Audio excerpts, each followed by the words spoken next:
I am here with Amanda Ronson, the founder of Alchemy Healing.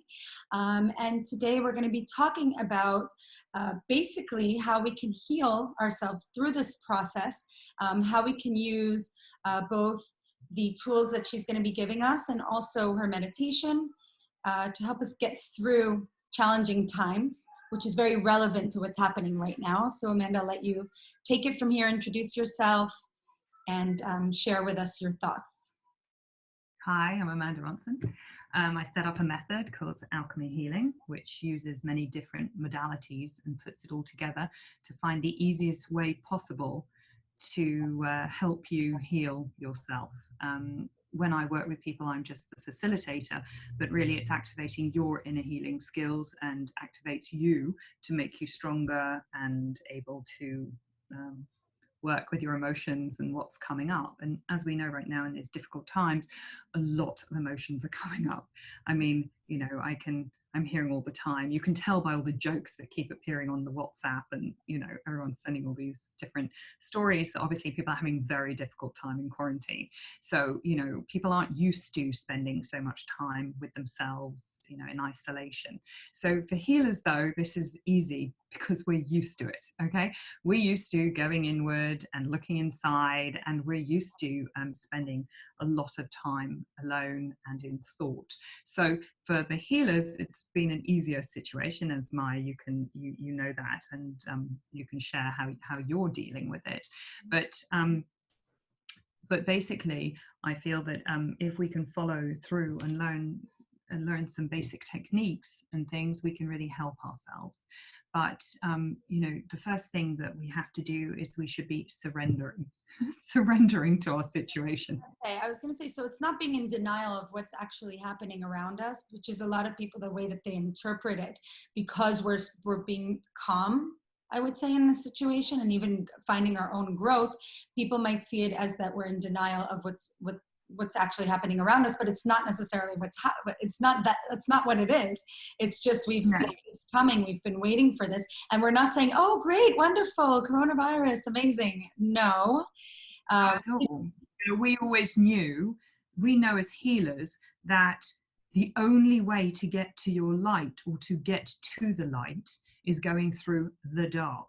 I always say to God, or spirit, or them above, go, why? Don't cause pain, and I don't want any of my loved ones to have any pain, and I want us to have the whole world with no pain, and I want to save every one of my clients from any pain, and I just want anybody to have any pain. But sadly, I know that the only way you can get through is to go through pain. There is no other way to enlightenment other than going through pain. But when we talk about the pain, we talk about it, the negative energies, which we talk about pain, guilt, fear, you know, all negative emotions, and that's the darkness. Okay, so we know we have to go through our dark, and it's our personal dark, to get into our light.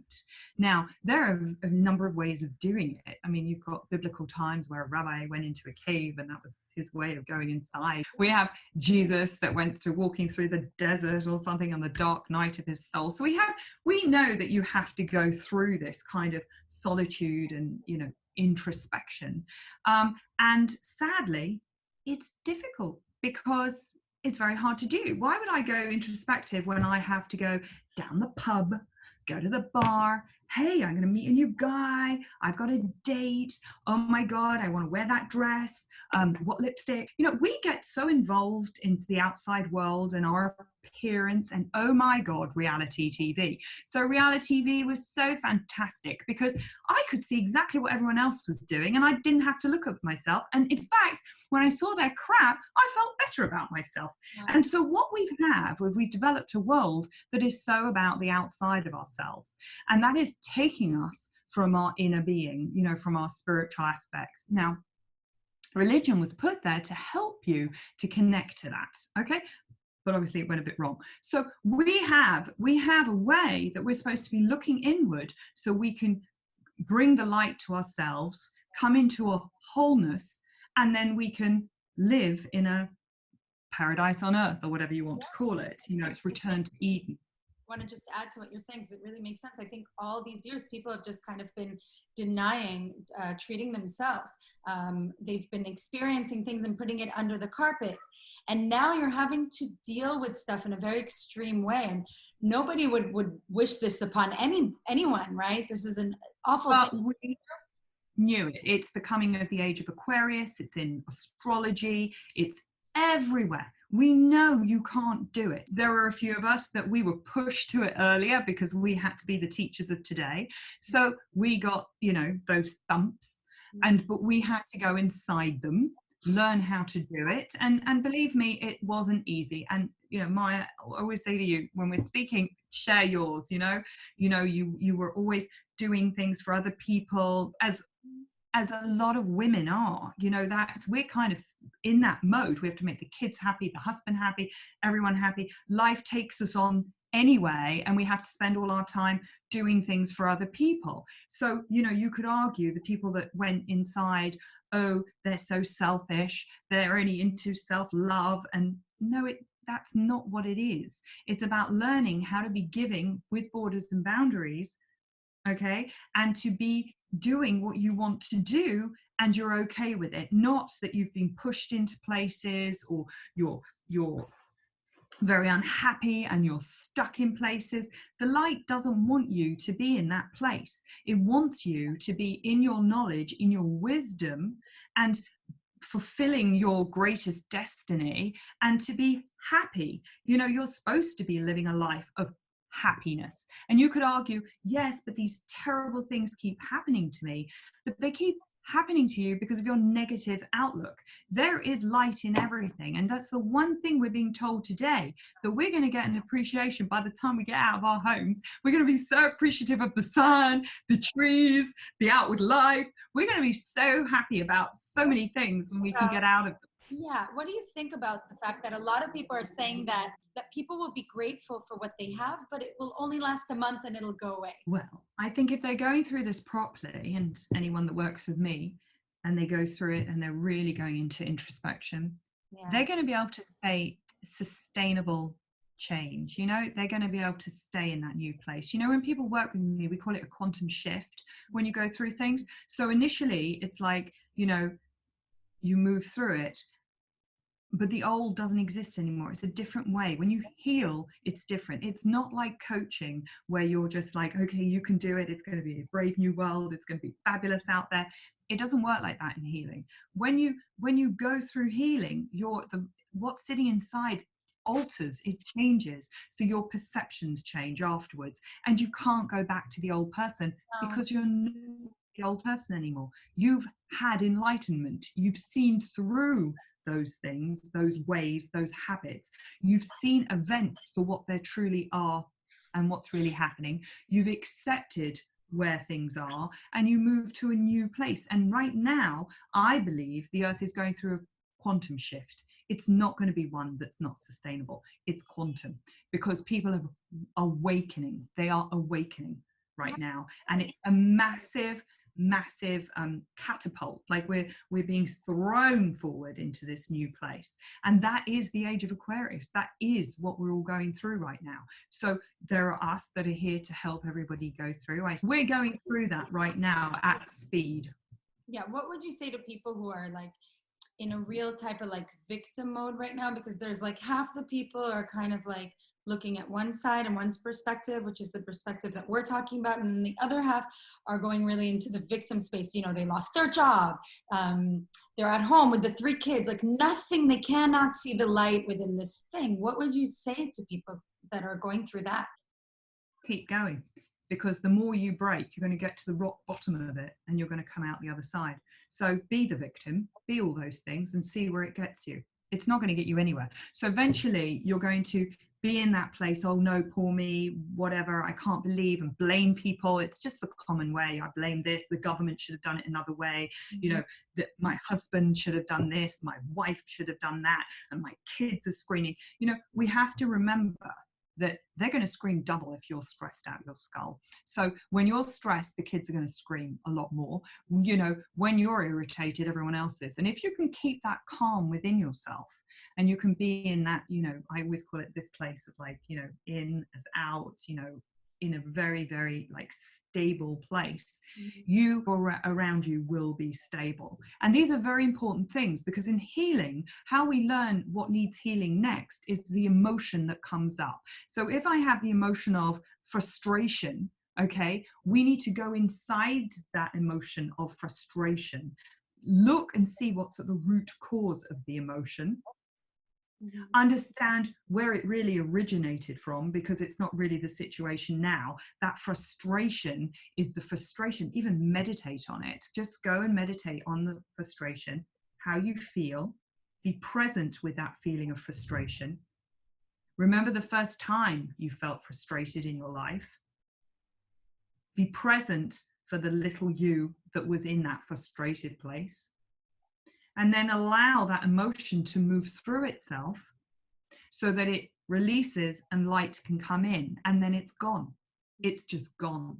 So if we start using all these negative emotions rather than, you know, just pull us down, but sometimes I think that when we go down the most, it's good, because then we know I need help, I need to get up, I need to do something. So that's why I'm saying, if they're going to be like that, let them kind of take it on further, that frustration. But, you know, the ones that say, hey, I'm not going to be a victim of this. I'm going to take control of my life, and I'm going to take control of my emotions. And control of my emotions does not mean the emotions run you. Oh, I'm anxious. I'm in anxiety. I'm going to not stop eating. I mean, people are all talking about eating the whole time. Look underneath what's disturbing you. Why do you feel you need to eat? Okay. So I do a lot of work with people with eating disorders as well. So it'd be like, why do I need to eat? Well, it's going to be suppressing some emotion that you have inside that you're feeling. It makes you feel better. So I'm just saying. And you're also saying that the emotions that are coming up during this time don't necessarily have to do with what's going on. Like this is what's triggered emotions within yourself that have to do probably from when you were a child. Especially anxiety. So when we treat anxiety, we treat depression, we are treating people, we're just going back to the root cause. Now, depression is sadness you feel you shouldn't have. Okay. So it's been misplaced. So that kind of goes on itself and it doesn't process the emotion. And imagine emotion is energy. So when energy is blocked, it is disease, dis-ease. So it doesn't flow. So we just have to go inside it. Now, when we have anxiety, a lot of people had things that happened to them. They had sadness and they couldn't speak out about it. They had to get on with it. So all we have to do is just be present with our emotion. Just be with it. Okay? Don't be busy blaming it on everybody else. And learn simple techniques, because this is going to bring you forward. This is going to take people so far forward, because they were so busy ignoring themselves. They're on a rat race. They have to do things. They have to be somewhere. They have to do something. Coronavirus is dangerous. Yeah. It is deadly. Okay. So for the people that are weaker, this is a deadly virus. It's real. Okay. Now, what it means is, if I'm facing this real threat, maybe I'm going to start living. Okay? Because when people face death, they suddenly have life. There was a brilliant book by Paulo Coelho, Veronica Chooses to Die, or something like that. And she says that was the biggest way that made them do the flip. Some people want to choose a life of victimhood, and they're going to be there, oh, no, no, no. Or you can choose life. I mean, for goodness sakes, the concentration camps, it was disastrous. It was terrible what people had to go through. So what do we have to go through? You are safe if you stay inside for the next few months. That's all you have to do. You are safe. And you can use this in a very positive way. Structure your time. Don't try and run away, fight the energies. No. Use this time to do things, one, you may have never done before. Do you know how many lessons are going on online at the moment? Amazing stuff, you know, whether you've got theatre, you've got masterclasses, you're doing yoga. You know, there's so many things that we can be doing and develop our mind through and learn. It's amazing. And, you know, and also we can do some reading, all right? We can watch a bit of TV. I'm not saying spend the whole time, because not good either. And neither is good to be watching the news all the time, because news fearmongers. News can be the dark energies, and it just plays itself, and then you get it increases your anxiety, increases your fear. So I'm not saying sit and watch the news all the time, but be aware of what's going on the outside for sure.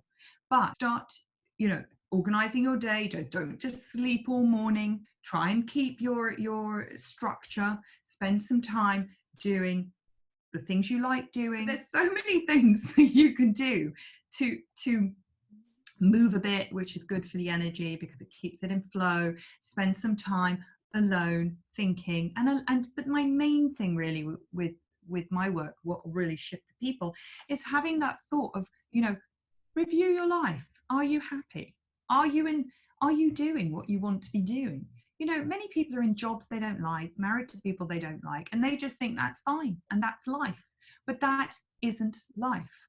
We have an ability to co-create our existence and to create the life we want. So if we're not happy in that job, okay, think what would make you happy and try and make moves to create that. It doesn't mean, I'm going to leave my job, but go and make moves. Okay, many people have lost their jobs, and we can look at this as this is very terrible, and of course it's very problematic, but start using this time to think of what they want to really do. And you can do things. You may have other talents, that you have an amazing hobby that you love and adore, and you're not working in it. Okay, so you're suggesting that first of all, people have some sort of rhythm and structure, like set your alarm clocks, wake up, have your coffee in the morning, have some sort of structure, stay away from too much news, too much fears, building stress, find something creative to do, something new, and is it really assess, are you really doing what you love in your life? Which I really like that, because this is your opportunity to restart. They stuck in that job because they're so worried about money, they're so worried about having to take care of it. Well, when everything's fallen, you just got to let go, and we're going to start again. But maybe this restart is the best thing that ever happened in your life. Now, I try and teach about be, do, and create. And then you're in one, okay? It's not that I have to just do something and I can't be with it. I'm just being, I'm being present, okay? When I'm doing, I'm in an action. And when I'm creating, it's just, it's not just an action of, it's like I'm allowing the freedom of the mind to just create. Now, if I'm in that, okay, in my job, I'm in my full efficiency. I'm in the best place. I can be really happy there. When I work, I love what I do. For me, my job doesn't seem like work because I'm doing something I love to do. When I'm as an alchemy healer, teaching or being with people or talking, it's my greatest love, because it's exactly what I'm here to do. I'm in my mission. I'm in my place. This is what I'm made for. Okay, every part of my life is made for this. Even the coronavirus. I'm saying it's arrived, but what's it done? It's just put me in full mission status. We realize this virus does not pick on just one type of person. This virus picks on everybody. So everybody should know we're the same. That's exactly what I was going to say. You said oneness. We're all realizing that we are all in the same boat right now. So there is no hierarchy going on. It doesn't matter if you... And everyone's fearful of their futures, and when you start realizing you're fearful of your future, guess what happens? You start being present in your now. Kind of forcing people to be present. But this is forcing us to surrender. So it's really pushing us forward, because we have no control over this. And this is when we can surrender, accept what's going on, and then start making the most of it, making the most of our time. I think that we have to all be reaching out and helping each other at this time. It's really, really important. One of the key aspects in healing is we don't know what we don't know. So we don't know what it feels like to be happy in that way, or to be living in the now. We have no concept of what that is, because how do we know if we don't know it? Because how do you live in the now? How do you live in the present moment? How do you surrender? How do you do all these things? It's very, very hard to do. So what the meditation does is it reprograms you. It's a trick. So you're going to know what that feels like. Then when you come back into reality, you're going to be in that vibration. So you can start living from that place. So it's like a reset button.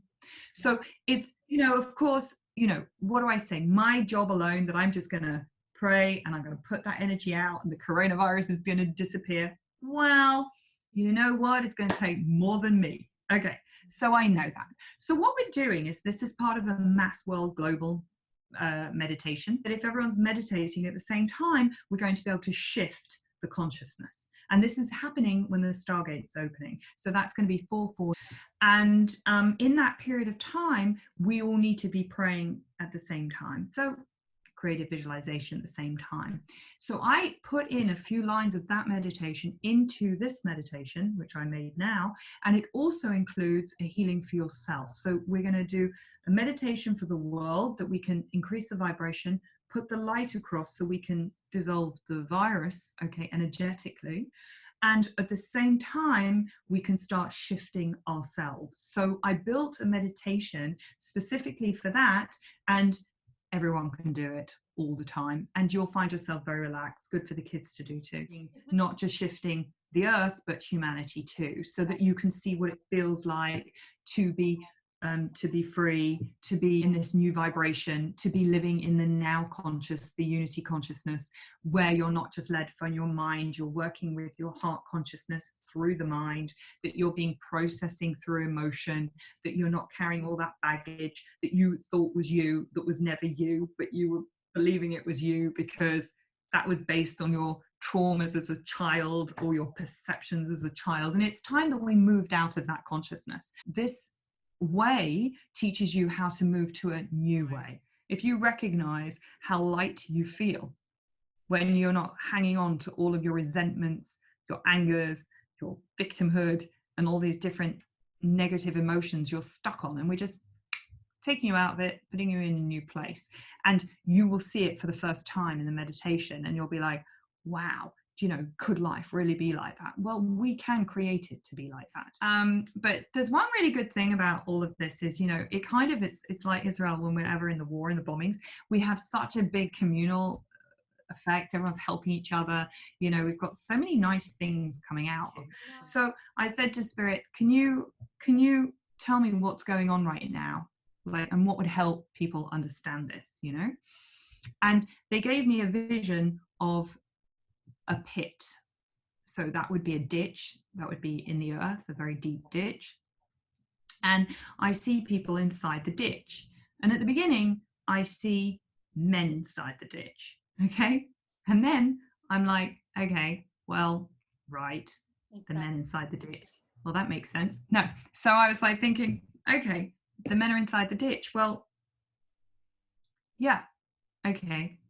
They have to learn. The men aren't moving on. The women have kind of had an uprising. They're learning how to be in their masculine. The women have learned how to do, but the men haven't learned to go inside their emotional body. They haven't learned how to do the emotional side of it. And in unity consciousness, we all have to be whole. We have to be emotional body and doing. We have to be one, having our masculine and feminine, and we have to know that is unity consciousness. So I was like, well, that makes sense. Okay, so they're there. And then I was like a bit, well, where am I in this little ditch, thing? No, first of all, I start seeing other people. And then I was like, a lot of men. And then I saw a lot of women. And then I saw children. And then I started seeing everybody in the ditch. And then I was like, okay, so where am I?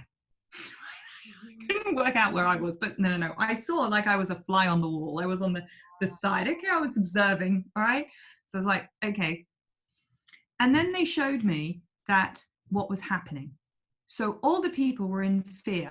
They were wondering why. So we're in the ditch and they're all panicking and they're going, why am I here? What's happening? Why am I here? It's dark. I don't know what's happening. What's going to happen? What's happening with me? What am I going to do? Oh my goodness, this is so scary. I've never seen this before in my life. Oh my goodness, oh my goodness. So the men are everybody's panicking. And what you're seeing is two energies emerging. Okay, you're seeing one energy emerging of all the people going to help each other, to try and pull each other through, to support. All that beautiful goodness is coming out, but also people's fears and darkness is coming out. There's anger, there's frustration, there's annoyance, and there's all these negative emotions, and it's kind of getting some bit violent in places. But there's another surge coming of energy of the good, but surging of the dark. And these things are happening simultaneously. And then eventually a few people don't make it through because they don't have the ability to make those changes. And then basically what happens is the good starts, well, it's about that, like that, but what happens is suddenly the light starts coming up. The good also starts getting stronger than the fears and all the anxieties. And then when the sun comes out, you see that this very deep ditch that I perceived it was in the dark was actually quite shallow. And all you needed to do was climb on the other person together, climb on the person, hold the person, get the other person out, and together we're all going to get out of this ditch. We will all get out of this ditch. Amen. It is not as deep as we are perceiving it to be. Okay? And then when we got to the other side and we got out of the ditch, we were having to teach everybody another way of being, which was coming from heart consciousness, unity consciousness, working together, working from oneness. And this was foreseen in actually Kabbalistic texts, etc., etc. So it's a very interesting vision that I was given, and it left me feeling very, you know what, we're going to make it. Everyone's going to be okay. We're going to make it through. Maybe a few a bit scathed, a little bit like, scratched, but, we have to go through our dark to get to the light, and we're all going to be moving through, and it's going to be okay. And we're going to be more than okay, because we're going to be seeing the world differently. We're going to be doing things we choose to do and want to do because maybe we appreciate life a little bit more. Okay. And then we can start being co-creators with the energies, because that's how the energies do work. If you think negative, negative will be. If you think positive, positive will be created. And we can start becoming responsible for our actions, because we have destroyed the earth. We have done terrible things to our neighbors. Humanity hasn't been so nice, okay? And we've lived from these negative emotions, from ego, and we have to move to a new way. And this is the new way we're going. So you think there's nothing you can do, but you can. By working with the energies and clearing yourself, you help change that tilt in that pit, bringing the good, and then we can take away the darkness. So we can be the light side of the pit, and we can start spreading out that love and joy, and we can realize we're all one and help each other.